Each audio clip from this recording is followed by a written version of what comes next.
What is going on, guys? Welcome back to another Pokemon Sun and Moon Wi-Fi battle. Today I've got a match against Marion from Twitter, and I decided to throw together a pretty interesting team here. I wanted to use the Mega Alakazam because that thing just absolutely destroys lives, along with the Shiinotic, which is actually a pretty good defensive wall. It has some pretty cool gimmicks to this thing, plus I just like abusing Spore.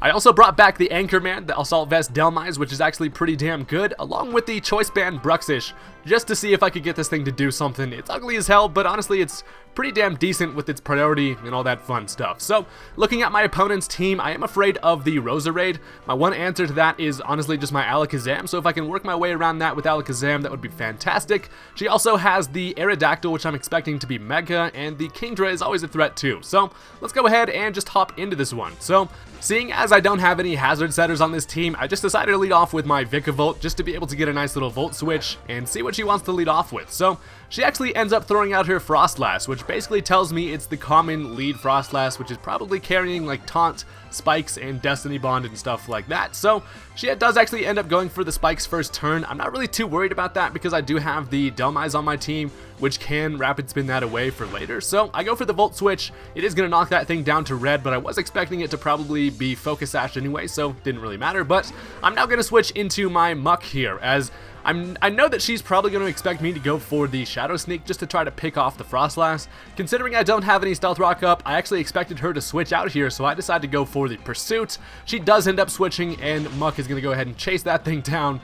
And that is a dead Frostlass, which is really nice to get rid of from the start here. I don't have to worry about any more layers of Spikes or Destiny Bond shenanigans, so that's pretty awesome. And at this point, she's now going to bring in Shoes, which is the Crocodile, and it is going to intimidate me. Obviously, Muck does not really have any business staying in here, so I do have to switch out here, and I decide to actually just go into my Shiinotic, as she actually ends up going for the Pursuit herself. So we've got a nice little Pursuit Fest going on here. It's not going to do a whole lot to Muck, as I am able to see that this thing is carrying the Life Orb. So my best switch in here is the Shiinotic, so I'm going to go ahead and bring out the Trippy Mushroom, who's creepy as hell, but so both of my stab moves are super effective on this thing, and I know that she's going to want to switch out. So looking at the opponent's team, I do expect her to probably want to switch into the Roserade because it's the best switch in to block a Spore. So I actually just decide to bank on the fact that she's going to bring out the Roserade, and I actually decide to double switch myself, and this allows me to freely bring in the Alakazam, which is perfect because Roserade is basically allergic to spoons. So Serial Killer's ready to just kill some cereal. I'm just going to go ahead and Mega Evolve, as she is basically forced to switch, and she decides to go into the Mega Aerodactyl. So I'm expecting this Aerodactyl to probably be Mega, which is not really that big of a deal, but it will make it so I think we have a speed tie. So I go ahead and Mega Evolve myself, grab a whole bunch more spoons, and the cereal is getting scared here. So I go ahead and actually just trace the Rock Head ability. Doesn't really do anything for me, but I actually go for the Focus Blast because my mindset was that against the Roserade I was expecting a switch into the Crocodile to be able to block the Psychic attack because it's Dark type, but the Aerodactyl takes the Focus Blast and I do a decent amount of damage there, so it's not too bad. But at this point, she's now going to Mega Evolve, get all crazy looking, and she actually is going to win the speed tie here and be able to hit me with a Stone Edge, which fortunately I am able to live with 5 HP, and that allows me to go for a Psyshock to be able to finish off the Aerodactyl. So that is amazing, although I do only have 5 HP, plus I Mega Evolved, and I don't have my Magic Guard ability anymore. I do have Trace. So switching out, I will die to the Spikes. So my priority now is to be able to Rapid Spin those Spikes away before the next time I need to send in Alakazam. So now she sends in her Blue Doge, as I'm just going to go ahead and switch right back into Shiinotic because it definitely kind of blocks this thing, as the Sucker Punch is going to fail. I'm guessing she expected me to stay in because there's really no reason for me to switch out considering there is Spikes and I'll die on the switch in, but she doesn't know that I do have a Rapid Spinner. So I now predict her to switch back into the Roserade, trying to block another Spore, or really any of my attacks. So I actually am going to go ahead and switch into my Anchorman, which is the Ron Burgundy, and this is perfect because this is the matchup I needed, considering this thing can't Sleep Powder me, and I can take a Sludge Bomb because I'm Assault Vest and it's pretty specially defensive. So the Roserade is just going to go straight for the Sludge Bomb, which is fine because I take that pretty nicely, although unfortunately I do get poisoned, but this does allow me to just basically get a free Rapid Spin, and that is going to allow Alakazam to basically come back from the dead and be able to cause some havoc later, and I don't really have to worry about this Roserade as much as long as I have my Alakazam. So losing some health to the poison, Ron Burgundy's not looking too good, but I basically just needed this thing to be able to get rid of the Spikes, so that's pretty damn good. And now she's actually going to switch into Shoes yet again, as I am going to get intimidated, and I'm just going to go for the Gyro Ball, which is not going to do a whole lot of damage to this thing, but it's better than nothing, so it'll make this thing easier to take out later. So knocks this thing to about half as I'm getting hurt by my poison here. I know this thing does carry the pursuit, so there's really no reason for me to switch out here. So I actually just end up staying in, and I let my anchor die, which is unfortunate, but at least I kind of did what I needed to do there. So this is going to be pretty decent because this allows me to get a free switch into whatever the hell I want. And I decided it's time to break out the most fabulous fish in all of the land. So out comes the Bruxish, and I actually just decided to go for the Aqua Jet on the off chance that this thing might try to either go for the Sucker Punch or just stay in. But she actually ends up bringing out the Kingdra, who's obviously not going to take really any damage from that, even from a Choice Band Bruxish. So I don't really know what kind of Kingdra this is. I'm honestly kind of always afraid of Kingdra just because they're pretty damn scary, but I'm just going to go ahead and hard switch directly into my Vikavolt, as she is actually going to double switch herself, and I'm guessing she expected me to go into my Shiinotic, so she actually brings out the Roserade, and this is actually fine because Slowjet really doesn't care about this, although I do dodge a Sleep Powder right there, which was really unfortunate for my opponent, but I'm able to then just basically go for a Thunderbolt, and I get the Para-Hacks, which is just like, that's kind of 2 slaps in the face. So the Sleep Powder miss was actually really crucial.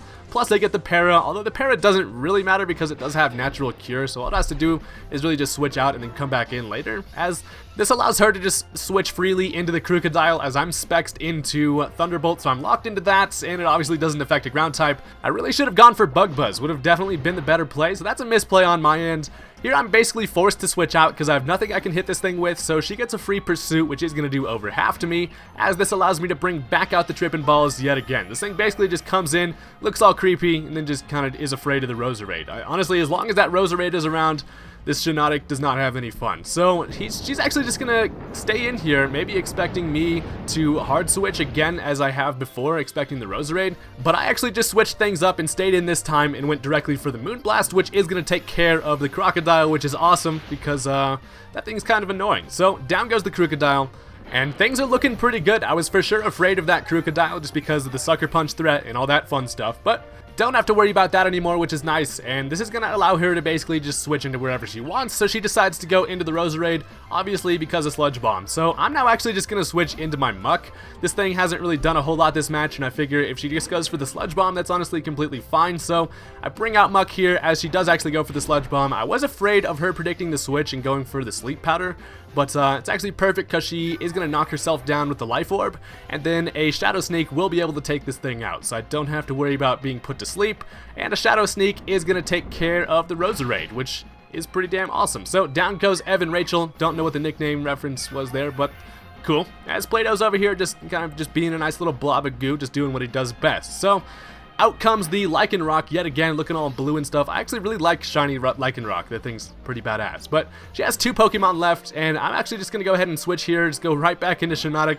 This thing is honestly a threat. There's a lot of Pokemon that can't really touch this thing. Plus it does have the Strength Sap move, which is actually really cool. It basically gets you like to full health like every time, as long as you use it against a Pokemon that has high attack. But now this thing is actually just going to stay in and go for the Fire Fang, which I wasn't really expecting, as I'm able to tank that pretty damn nicely because I'm bold max defense, as I'm able to fire off a Giga Drain, which is actually not going to be able to take this thing out, but I do get a bunch of health back from it, which is really cool because that's going to allow me to take another Fire Fang. So Greyhound got his energy drained, and Shiinotic's just over here being annoying as hell and creepy as hell at the same time. So the Lycanroc is just going to go for one more Fire Fang, I'm expecting, so I actually just decided to switch out here and go into my Fabulous, as I kind of want to finish things off with Bruxish here, as she actually ends up going for the fucking Stone Edge, and that's a nice prediction because that's going to end up taking me out, and down goes my Fabulous Fish, but she's actually going to kill herself in the same turn because of the Life Orb damage, which is cool, so I don't have to worry about Lycanroc, and her last Pokemon is the Kingdra, so all I have to do really is just go into Trippin' Balls and be able to fire off a Moonblast at this thing. As long as it doesn't have Ice Beam, I don't think I would be able to take one at this health, but she goes for the Focus Energy just to ensure that she gets a critical hit next turn. As I go for the Moonblast, it's not going to be able to take this thing out because Shiinotic doesn't have the best offensive power, but it does a whole bunch of damage, as I actually end up getting the special attack drop, which is nice because that's going to allow me to take whatever move she wants to throw at me, even though it's going to be a critical hit, which is pretty freaking sweet. So the Kingdra, in a last-ditch effort, is just going to go for the Hydro Pump, and that is obviously going to get a critical hit, but I'm able to take that with like 49 HP. And all I have to do now is go for one more Moonblast, which will take care of the Kingdra. So that is going to be the end of that one. I thought that was a pretty interesting match, definitely some funny mind games. I actually didn't even need to use Alakazam, so the whole rapid spin shenanigans wasn't really necessary, but I thought that was a pretty fun one. Go ahead and hit that thumbs up button if you guys enjoyed, and I will be back with some more Wi-Fi battles as soon as possible. I'm really busy with school. I'm actually in my last semester of my senior year in college, so it's pretty damn rough, but I'm going to try to battle as much as possible and try to get as many videos out as I possibly can. So thank you guys for bearing with me. Go ahead and subscribe if you haven't already for some more Wi-Fi battles, and I'll see you later. Peace out.